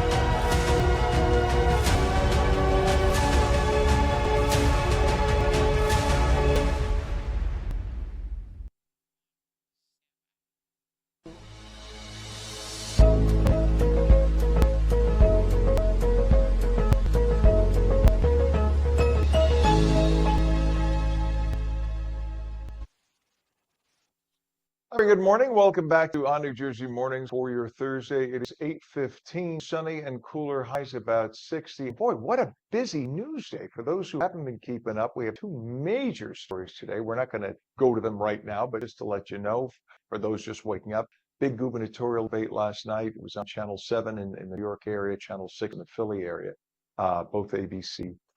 Mikey Sherrill and Jack Ciattarelli, big debate. And they got fiery last night. With some accusations being hurled back and forth. We talked about that earlier. We'll talk more about that as the morning show progresses. Also, it looks like President Trump may have brokered a peace deal between Gaza and Israel and Middle East. It looks like Monday all the hostages are going to be released, and this could literally change, bring everybody around the corner. Hopefully, have some Middle East peace, and we'll see if the Palestinian protesters continue at this point, because if there's free Palestine, then you don't need to chant anymore. So we'll see if these protesters go get another job, because most of them are paid. We've had people who pay them on our show. But nonetheless, we'll see what happens in the weeks ahead. So there's a lot of news happening. 8:16 is our time. Sunny, cooler, highs about 60. Meteorologist Mike Pavetta now with a full Garden State forecast, and busy weather-wise as well. Good morning to you, Mike. Yeah, big swings. Good morning to you, Ken. We start off today with a cool breeze, but it's the freeze warning in northern New Jersey, shaded in purple there for western Passaic, Sussex, and Warren counties for tomorrow morning. Have to bring the sensitive plants in if they're out, to even the frost advisory for the county shaded in light blue. But the mint green down along the coast, that's the coastal flooding potential that lasts through Monday for a lot of rain that comes in with a nor'easter this weekend, and the wind too, with those gusts coming in off of water at 40 to 50, maybe even 60 miles per hour, causing some flooding and beach erosion. 2 to 4 inches of rain on top of that. So a lot of rainfall there with the area shaded in yellow. Maybe 1 to 2 for the rest of the state. So quite a bit of wet weather. Most of it beginning Sunday afternoon and lasting into Monday. But I think the heaviest hit again will be at the coast. As we look at the cloud picture today, we are dry and we are clear. So central New Jersey starts chilly but warms into the low 60s under mostly sunny skies. It'll feel lovely in the sunshine today, nice and warm when you're walking on the sunny side of the street, but it's that dry air. As soon as you step into the shade, it's freezing. That's the kind of weather today. Lots of clear sky, the high pressure doing its job, keeping all the clouds out to sea, and will stay nice and dry through tonight into tomorrow. Look at the dew points, very low, very dry air in place until tomorrow afternoon, when an easterly breeze takes over, and that will bring a little bit more moisture into our air, allowing for that rain to get going. Probably has some light spotty sprinkles on Saturday afternoon, but it's really Sunday and Monday that the worst of the weather will be upon us. You see this kind of the spin here just offshore as that storm comes into New Jersey and then drifts out to sea, delivering quite a bit of rain and wind. Again, this is rain we really need coming, during Sunday, Monday timeframe, especially with Monday being a holiday, many school districts off. So we'll keep all of that clear sky around through tomorrow afternoon before the clouds get going for this weekend. Mostly cloudy skies on Saturday, high of 69, and then 62 degrees with a pretty gusty wind and rain throughout the day on Sunday. We'll find more of the storm after you coming up with another check of your weather forecast in a few minutes. All right, Mike, thank you very much. It's chilly, 49 degrees right now in Trenton. It's 47 degrees northern New Jersey and 46 degrees down in Cape May, 47 in Vineland, New Jersey. And as we look at traffic, we have a crash reported Route 82 eastbound by North Avenue in Union Township. 2 left lanes of the 4 lanes are closed. Over to the Garden State Parkway right now, we have a crash southbound north of exit 132, Route 27 in Woodbridge Township. The people on the right are headed right into that area as they round the bend there. The right shoulder is blocked. That's causing some delays. And in terms of your Hudson River crossings right now, the Lincoln is reporting 25 to 30 minutes. Holland is now 20 to 25 minutes. And the GWB still has a mess. Mid-span, eastbound, upper level, you still have a disabled tractor trailer that has to be pulled off to the Manhattan side. That's causing the upper level, which is the group of trucks on the right, to have a lot of delays going over. So right now we're talking 45 to 50 minutes, upper or lower side, lower on the left, upper on the right, making your way into Manhattan. 8:20 is our time. For many, climbing is a sport, but for some, it becomes a lifeline. Anissa Lucina, who is the founder of Genuine Climbing, knows that firsthand through outdoor retreats and guided experiences. Organization empowers women, particularly those affected by cancer, to reconnect with their strength, confidence, and community through climbing. She joins us now to share the story behind genuine climbing and how viewers can help support this life-changing work. Good morning to you, Anissa. Hi, Ken. How's it going? Nice to have you on. Oh, tell us about what made you start genuine climbing. Yes, so I've always loved climbing. I've been a climber for about 15 years now and always enjoyed it as a sport, but also enjoyed it as a way to help me feel strong and connected. And then 3 years ago, I got diagnosed with breast cancer and returned to the cliff and just found it to be super healing and helped me get through my treatment, my recovery, and continues to kind of help me get a sense of self during all the struggles that go along with cancer treatment and survivorship. So as I continue to climb as a cancer survivor, I wanted to give this gift to other women. So with that, founded Genuine Climbing, that we offer free rock climbing retreats to any woman in any stage of cancer recovery or treatment, and give them an opportunity to come climbing with us in upstate New York and give them a sense of that empowerment themselves so that they could see what it's all about. So why is climbing so helpful for women affected by cancer? Is it that you really have to put all of your focus on what you're doing at that moment so it kind of keeps your mind off other things, or because it allows you to overcome challenges? Is that what that's about? Yeah, it's all of that. For one, exactly what you said, you have to be focused in that movement at that moment. So it shifts your attention away from the disease and lets you really just focus on yourself and what you need. And then it's just the connection to being outside and being in nature. Climbing gives back what cancer takes away. One of the biggest struggles that I know that I felt that a lot of other women feel is we lose our trust in our bodies, right? And we feel this disconnection with ourselves. We forget what we're capable of. And so when we get to go climbing and have that connection with the rock, we slowly regain this trust in ourselves. And it could be really powerful and transformational. It's not even always about like getting to the top, it's about what we're learning in the process. And it slowly gives us the trust in ourselves again after going through these treatments and surgeries and everything else that goes along with cancer. So it's a really amazing way for survivors to, regain that trust and make friends with themselves again. And when you think about it, cancer sort of presents a life or death situation for people, and so does hanging on to a rock for your life. It's about you overcoming the life and death moment, right? You're holding on to that. You let go, you could slip and you could end your life, but it's up to you to hold on and overcome that. And it's sort of, there's a definite parallel between the two. Sure, yeah. And it's about, trusting yourself, trusting your partner who has the other end of the rope for you, your belayer, community, survivorship. It's about all those things. It's, one of the things that make our retreats so powerful as well is just the support of the community. All the women there have gone through a similar struggle. There's that unspoken understanding when people arrive, like they don't need to explain necessarily what they've gone through. It's that subtle look of recognition that everybody already knows what they've gone through. And that support and community makes it even more powerful. Just the idea that you're on the same page, that, because I'm sure it must be challenging when you have cancer, you're being treated for cancer, that you tell your story, but unless somebody encountered it and experienced it, the other person just can't grasp the seriousness and the gravity. And for a while, you feel like they don't get it. And that's not to be disrespectful to somebody else you're telling it to, right? But No. unless you understand how serious it is, they just they can't grasp it. Yeah, absolutely. We've had several women at our retreats comment exactly that. They said, I've never been in a room with people that just understood immediately. I mean, of course, people could be sympathetic and empathetic and understanding, but to really have that look where you could just make eye contact with somebody and just have that quiet nod of recognition and not have to explain why you're crying or explain why suddenly you're very emotional or explain why you're afraid, can be really strong in that kind of community.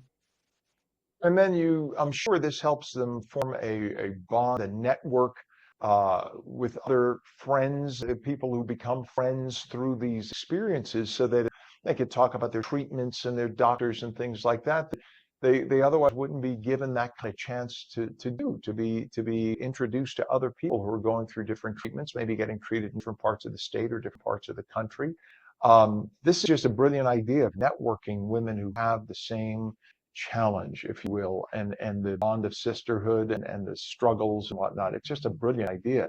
Do you find people leaving these retreats with friends for life? Oh, absolutely. Yeah. And women come from all over the country, including Canada, to come to these retreats. They leave with lifelong friends. We continue to stay in touch even afterwards and connect. So they leave with lifelong friends and a renewed sense of trust in themselves, which is a really powerful thing as well. So it's nice to have that connection, and we're planning reunions to get together again because everyone's just so excited to see each other again. And so do you have a specific story that shows how the program has helped people? Like a very specific story that you could recall without saying names? Yeah, one woman came to our retreat. She was actually undergoing chemotherapy at the time, really concerned if she could even, climb a little bit, and she came to the top of the cliff and she was just overwhelmed with emotion. And, she said it literally changed her life. She felt that if she could get through chemotherapy and if she could make it to the top of the cliff, that she felt that she could really accomplish anything in life. So it's just amazing to know that she could call on that experience for the rest of her life and know that if she could get to the top of the cliff, that she could accomplish anything. And that's really powerful to know that's an experience that she could hold on to for the rest of her life, going through any other obstacles or any other struggles in her life, and know that she can do it. And what challenges, or are there unique challenges that women face in outdoor spaces, and how does genuine climbing help? I think the biggest thing is that we make it super accessible. As I said, all our retreats are completely free to our participants. We want to make it so that anybody that, needs these experiences have it accessible to them. And so that's one of the best ways that we can make these programs available to everybody, is by taking away any financial barriers that are out there. So all they need to do is get to our retreat center, and everything is completely free. All the lodging, all the food, all the climbing instruction from our certified guides, everything, all the climbing gear. So that's a way that we can make it really easy easy for people to show up and come. At least from that point of view, they just need to have the courage and faith to apply and know that they're in good hands once they arrive. And what is a website for people to get more information? Yeah, absolutely. It's genuineclimbing.org. That's where participants can come and apply for one of our free retreats. And also, other ways that people could get involved is we actually are hosting our annual breast cancer awareness fundraiser at Go Climbing Gym in Hackensack, New Jersey. That's on October 23rd. And it's a great event also for newer climbers or people that have never climbed before. It's at an indoor gym, so a lot, less scary, but it's perfect for families. It's perfect for new climbers. We're definitely going to show you the ropes, so to speak. And it's a great way for people to come and get involved, see a little bit more what we're about, and support us in our mission. Anissa Lucena, founder of Genuine Climbing, thank you so much for joining us and sharing stories. Thanks, Ken. Thank you so much. You bet. You bet. Have a great day. 8:30 right now, a chilly 49 degrees. And when we come back, he's been called the Republican congressional candidate to watch, and he's running in New Jersey's 9th congressional district. Billy Prempeh will join us to talk about last night's fiery gubernatorial debate and his own campaign for Congress. Sunny and cooler today, highs about 60. The full guard state forecast when we return, and we'll take your calls at 888-658-0234. You're watching on New Jersey Mornings. We're coming right back.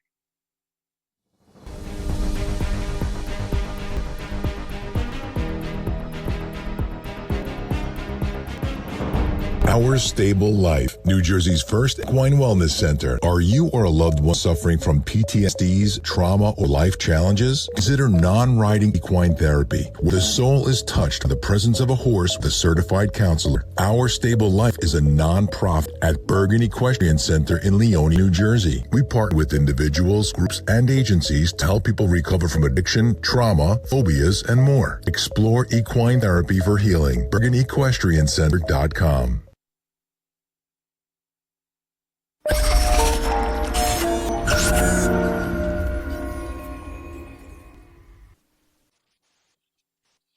Hello, good morning to you. It's 8:31 Thursday, October 9th. Welcome back to On New Jersey Mornings, 49 degrees. I'm Ken Rosato. Phone lines open at 888-658-0234. Sunny and cooler. Highs only about 60. Yes, it's fall. That's the way it works. Meteorologist Mike Pavetta with the full guard state forecast. Good morning, Mike.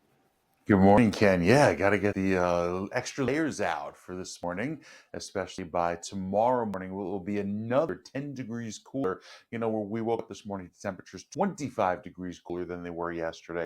And there's nothing but sunshine across New Jersey, just thin clouds out there along the coast. But beyond that, we'll stay nice and dry today with highs that will climb back into the low 60s. Remember, yesterday we started in the low 70s down the shore. So big change, and also the dry feel, making it feel quite lovely, especially with our average high usually getting to about 69 degrees. So we're a little bit cooler than that through this afternoon. Sunset, that's the one to watch. 6:25 is now we're losing about 3 to 4 minutes of daylight per day this time of year. So that's sunsetting earlier and earlier.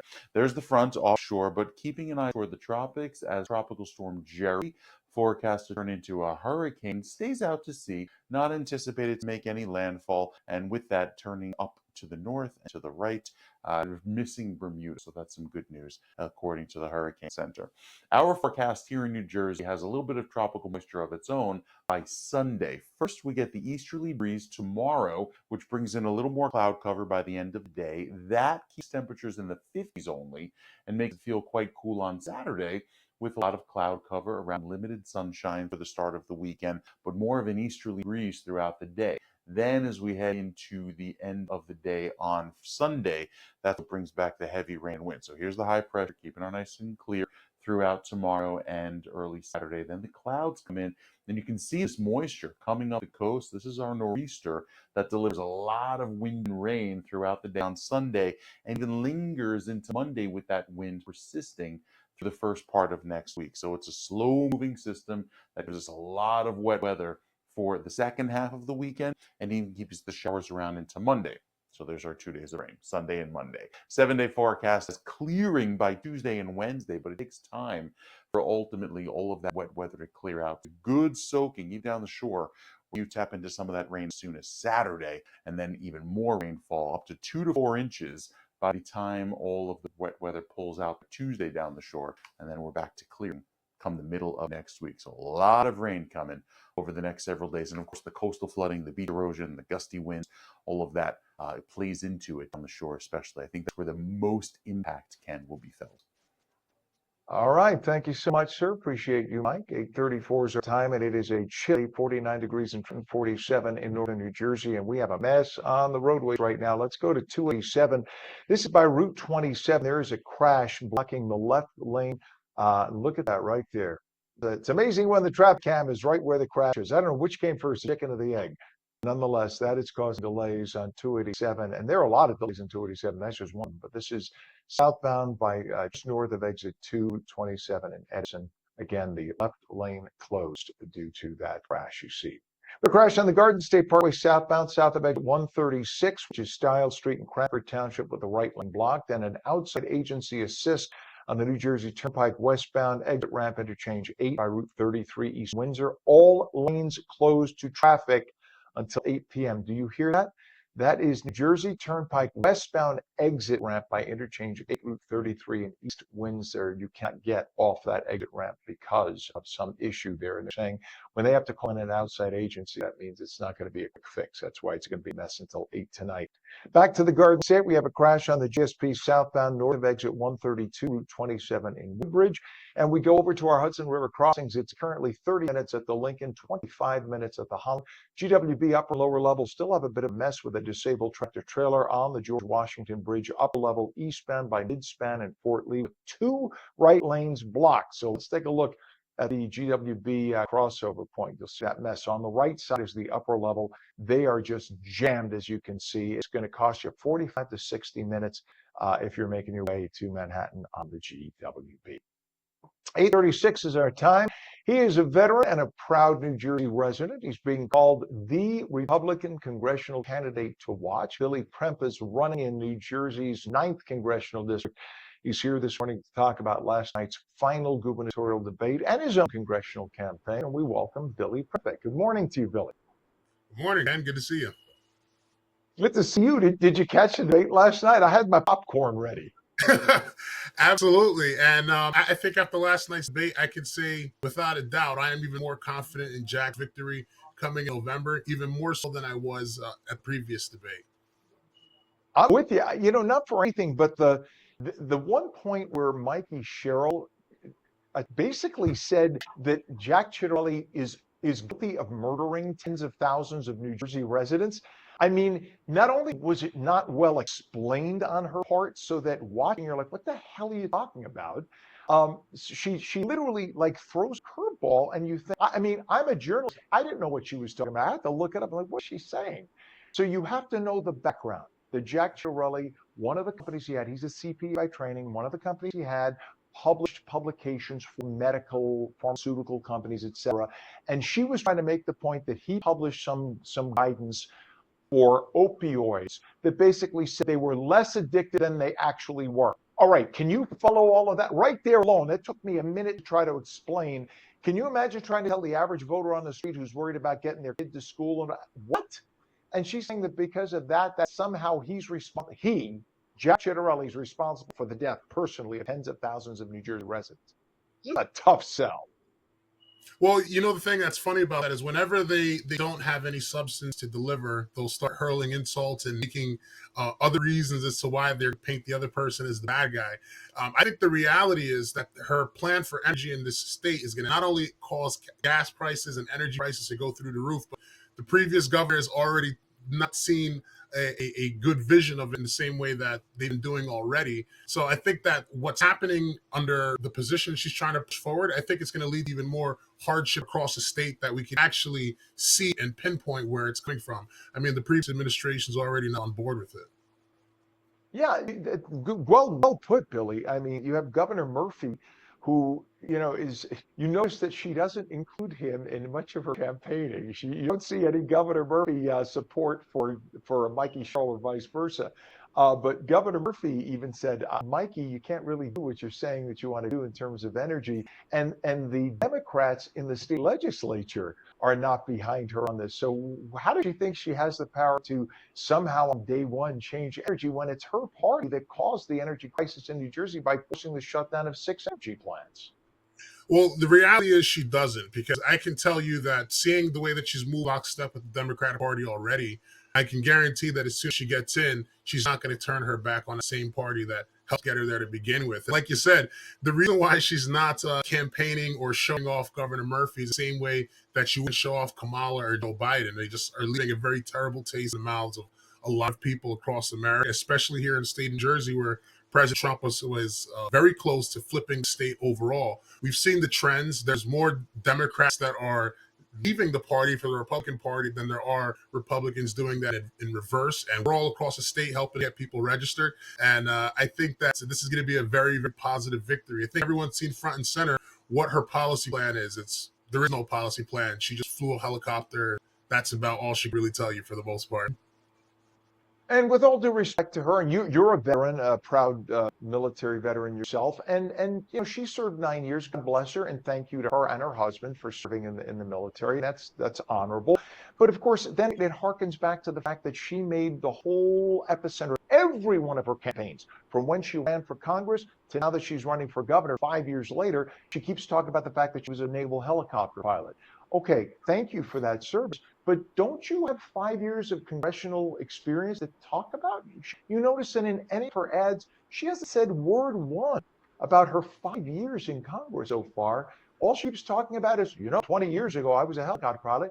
And I think that's why she's so sensitive about the fact that, that the Freedom of Information Act uncovered the fact that there was some question about the honor of her not turning in her classmates who cheated. Yeah, and at this point, I'm starting to believe that she had a lot more to do with it than just quoting or claiming that she didn't want to rat out some of her shipmates. I'm starting to believe that there's probably a lot more to that story, but that's neither here nor there. Just watching her wiggle on stage and avoid straightforward and direct questions proved enough. She tried to make the leaking of the documents the issue of Jack Ciattarelli, when at the end of the day, all he did was made a request, which is totally legal for anybody to do. That's a failure that falls on the federal government on that end and not necessarily him. Mm-hmm. But rather than answering that question directly, she instead shifted around and made him, you're the bad guy for doing this, rather than just straight up coming clean and saying, hey, listen, I'm the transparent candidate in this race. This is what you guys have seen. Here's the full story. And if it's not as bad or as crazy as she says, then I think everybody would have a little bit more leniency to some of the things that are coming out of her mouth. But instead, trying to paint it like, well, woe is me, you guys are bullying me, it just makes her even harder to trust than people already did before. Yeah. Yeah, and Billy, a couple of weeks ago on WOR Radio, I had a gentleman call in who said, I was filling in over there, and the gentleman said that he was a graduate of the Naval Academy. And when he made the following comment, I thought he was trying to correct me. He was trying to reinforce what I was saying, but this is what he said. He said, it is not part of the honor code at the Naval Academy to turn in people who cheat. Instead, you have an option. You could approach them and say, hey, you should really turn yourselves in. You could turn them in, but you're not obliged to. What he was saying by that was that it's not that she didn't walk because she was required to turn them in, implying there is something deeper there, which is something that Jack Ciattarelli brought up last night. So the whole point, she was not obliged to turn in the people who she knew cheated. So therefore, why did she still not walk? That's Jack Ciattarelli's point. Come clean with it. And that's something that in the beginning, I think many people did not understand. They thought that, oh, she didn't walk because she didn't turn in her classmates. No, Ciattarelli pointed out, and this other Naval Academy grad pointed out, there is something more, because you are not obliged to turn in your fellow classmates. So why didn't you walk? Well, if it walks like a duck and it's shaped like a duck, there's a very high possibility that it's a duck. And I think the same goes with Mikey Sherrill. It's like just like how she was hiding the stock trade that her and her husband were doing. We recently found out her husband was also a part of that cheating scandal. I believe, and this is just a conspiracy that I can't prove, but based off of the information I've seen thus far, and I've seen the way she's tried to shift away from taking accountability, or at least being transparent with it, I believe that she likely did do something more than that, because no one gets in trouble for telling the truth or refraining to tell the truth of what they witnessed. Nobody's compelled to do that. So for her to bring that up and say that was a disciplinary action, and as being someone who's been in the military, who has gotten in trouble before in the past, and knows others that have gotten in trouble before in the past, that's not how it goes down. I'm pretty sure there's more that happened. And Billy, there was just a survey that came out. Actually, CNN talked about it day before yesterday, about the fact that a year ago it looked like the generic poll of all people running for Congress, it looked like it was tied 0, that there would be no gains or losses if the election were held a year ago.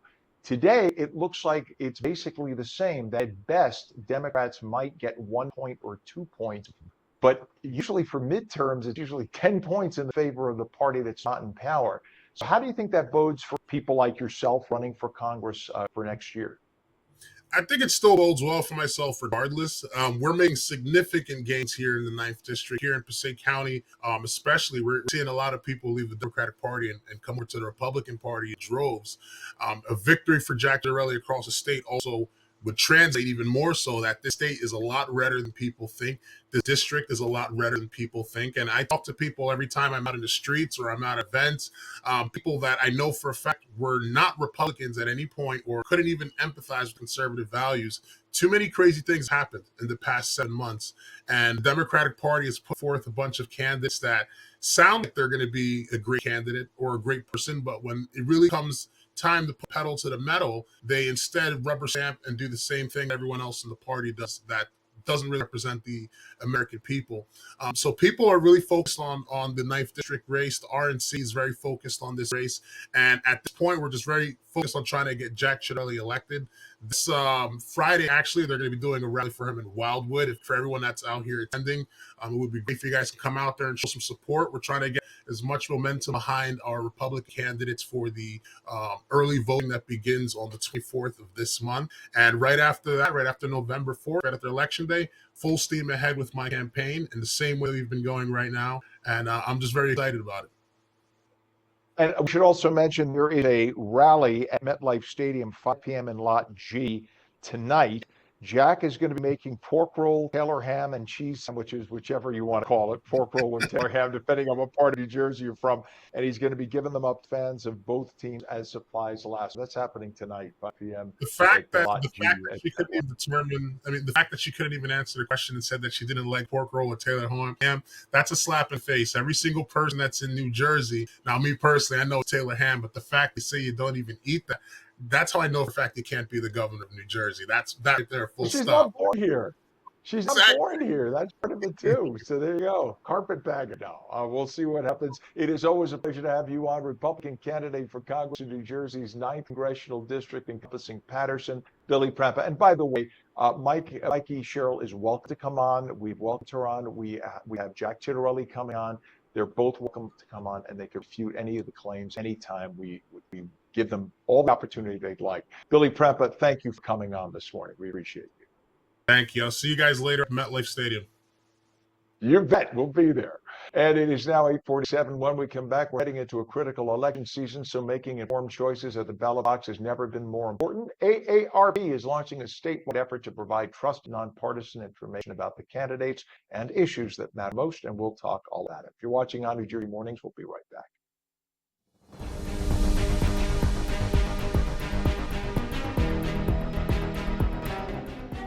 We vote to protect the Social Security we worked hard for. We vote because family caregivers deserve support. We vote to have a say in our future. For all the reasons why, AARP has information about when, where, and how to vote. Find the information you need to make your voice heard.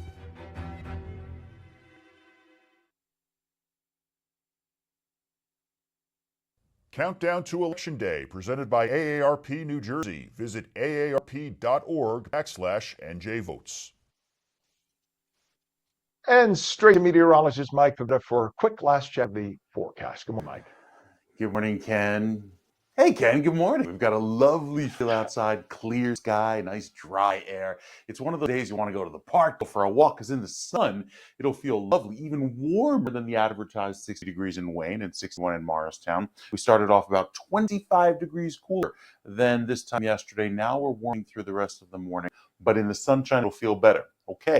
The new drought monitor is in, and the northern section that's striped in orange, that is the severe drought that is now beginning as of the last 7 days. All of the data showing that we've been very dry and dusty. So that severe drought extends through Sussex, Warren, even through northern sections of Morris County, western Passaic, and Bergen County, with the other areas there shaded in tan, which now spread all the way down through the western sections of New Jersey, even with the abnormally dry conditions through the rest of the state. And the proof is in the pudding. We have not seen much rainfall over the last 30 days, with a 2 to 4 inch rainfall overall. We'll go right down to the 7-day forecast. We've got a lovely round of weather on the way for today and tomorrow, but with it, follows some heavy rain. And that's the rain you see here coming up with Saturday and Sunday, featuring all of the wet weather that lasts into Monday. Stay safe. Ken? As we head into a critical election season, making informed choices at the ballot box has never been more important. To help New Jersey voters get ready, AARP is launching a statewide effort to provide trusted, nonpartisan information about the candidates, issues that matter most, from health care, retirement security, to caregiving and community safety. Joining us now is Chris Widello, who is State Director for AARP New Jersey, to tell us more about this initiative and how AARP is helping voters feel confident and informed before they cast their ballots. And for transparency, we want to mention that AARP New Jersey is one of our sponsors. Chris, good morning. Welcome. Good to have you on today. Good morning, and good to see you. You bet. So why is AARP prioritizing voter education for this election cycle?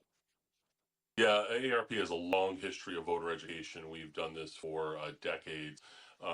Just to clarify, AARP is nonpartisan. We don't support any particular candidate, any particular party, and we certainly don't contribute to any political action committees or campaigns. But we do educate our members. We have 1.2 million members in the Garden State, and we let them know what candidates are saying about issues that matter to them most. And you laid out a number of areas where we have interest in this upcoming gubernatorial election. And so we educate not only our members, we also let the candidates know what the pulse of the 50 plus, what they are thinking, what their concerns are, and and make sure that when people head to the polls on 4th of November, in less than a month, they have some quality information on helping them make a decision when they vote. And also, for full transparency, I'm 58 and I've been a member since I'm 49. So I'm an AARP card carrying member myself. And honestly, yes, what you were saying, for anyone who has not checked out AARP, if you read the literature, it's impossible to tell what side of an issue you take. You are as down the middle as anything in any organization I've ever seen. It's amazing. What are the biggest issues you are hearing about from AARP members in New Jersey? Yeah, sure. When we looked at some polling this past spring, when we talked to our members and the 50 plus in general, affordability is the top issue for New Jerseyans. I mean, it's no secret that this is an expensive state to live in. But our respondents to this poll cited things like property taxes, and also utility affordability as being two of the barriers that prevent people from aging well here in New Jersey, because it becomes unaffordable when over 90% of people who were polled, both Democrats and Republicans, said affordability is a top issue, especially when it comes to things like property tax. And 48%, so nearly half of them, said that they've considered leaving New Jersey in the last year because of how expensive it is to be here. Great state, but it does take, it is an expensive place to live. 100%, and especially for retirees, where I live in northern New Jersey, I have so many friends who've said, we love here, we don't want to do it, but we're going to have to sell our house, move to the Carolinas, move to Florida, and it's so sad to hear that after people have spent decades in a home in New Jersey and raised a family, that they can't just stay in their home until in their golden years. So yeah, that is such an important topic, of course. And how does AARP ensure that the campaign remains strictly nonpartisan? Sure. So that is something that we are not being nonpartisan, and being not tipping our hand either way is incredibly important. Is I think the most important thing that we do. And so one of the ways that we do that is we ask the candidates to respond to a voter guide. So we interview them, each candidate. So in their own words, they are able to respond to questions that we have. So ARP sets our policy. We have a policy book where we have a position on many issues, ranging from the ones we just talked about to healthcare and beyond. And then we present our policy positions to the candidates in advance. And then when we do interview them, or we produce a video voter guide, which will be launching very soon, we are hearing the candidates respond to our position in their own words. So there's no there is no confusion as to whether or not this is in fact the candidate's position. But again, our goal is to educate candidates educate the public and let them hear directly from the candidates on things like you mentioned, property taxes, utility rates, healthcare, and caregiving, which are just incredibly important to people in this election. And the 50 plus vote is going to carry this election. They are the most influential voting bloc, and so we want candidates to pay attention to these issues and respond with with positions that are that people can take in and decide when they head to polls. Yeah, Chris. And by the way, something else that I want to praise AARP about is the fact that you still have a printed resource. Your guide, your monthly guide is printed. And the reason I say that is because my parents are 87 and 94. My dad will be 95 in a few weeks. They don't like to get online and look at things. I do. I go to the website all the time. Right. But my parents like the fact that AARP mails them because they're also card-carrying members and have been for many decades. They like the fact that you could still get a printed guide from AARP. So talk about again some of the different resources that AARP offers to help voters make those informed choices. You mentioned a few now. You mentioned the voter guide. What other resources do you have? Sure. So we have, we obviously have our publications that we do mail out. We have a magazine, and we have a bulletin that goes out to select portions of our membership on a regular basis, and then our magazine is distributed to all AARP members. We also, but our online platform allows us to really get information up quickly and and keep it updated in real time. So we do have a website, aarp.org/njvotes. And on there, you can find information on our video voter guides, which we conducted with each of the candidates running for governor, and also information on how to vote, where to vote, when early voting takes place, when you can request the deadlines for an absentee ballot. So we want to make it a one-stop shop. So if you have questions going into this election, you can find AARP resources about that. And we also link to our elections division here in New Jersey if you're looking for further information or have specific questions that can't be answered by what is on our website. So being that you led right into that, let me put that on you. What is the most common question or concern that you hear from older voters when it comes to elections? Yeah, I think what we hear essentially is, where do I vote? When do I vote? Making sure that they understand, I think everybody now is kind of conditioned to what election day is, but with early voting and the opportunity to use a mail-in ballot, they just want to make sure that they have the deadlines correct.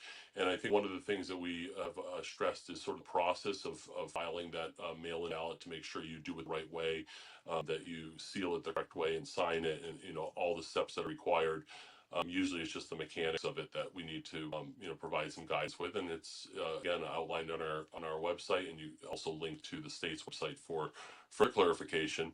But we also know that they always do remind us that older voters vote, so they're proud of the fact that that they are going to be the deciders of this election, as they have for the last number of elections. Yeah, we always hear with each election cycle, rock the vote, young people get out, and there's always that one mass of young people out at a rally, and you think, oh wow, they're going to influence the election. Then you find out that only 2% of them actually show up on election day. That doesn't mean that'll always be the case, but it's just a fact that older people tend to vote in much larger percentages than younger people. So, the message definitely can be made, and people need to get out there, and if you could early vote. That's another thing I wanted to ask you about. How are older people, or are they embracing the idea of vote by mail and early vote more? Because I know a lot of people were reticent about it at the beginning. Yeah, I think it's come, a good convenience, right? That, people, just because they are older and they be retired, doesn't mean they're not busy. It doesn't mean that they don't have their obligations. And so I think it's just another option that if they don't, if they're not able to get to the polls for whatever reason, that they know that they have some options to either vote early, right? And take advantage of voting in person during that period of time. Or, if there is a need, they can request a mail-in ballot. So I think it's the convenience, I think, is becoming something that a lot of voters, all voters, are now appreciating. Yeah, and what's a website once again for people to go to get AARP's election guides, compare the candidates, check all the important deadlines? Yeah, absolutely. And I want to thank all the candidates for taking the time to respond, because it really just helps everybody make an informed decision. So it's aarp.org/NJ votes. All right. For more information on when, where, and how to vote, please visit once again aarp.org/NJ votes. Chris Widello, State Director for AARP New Jersey. Thank you for joining us this morning. Thanks, Ken.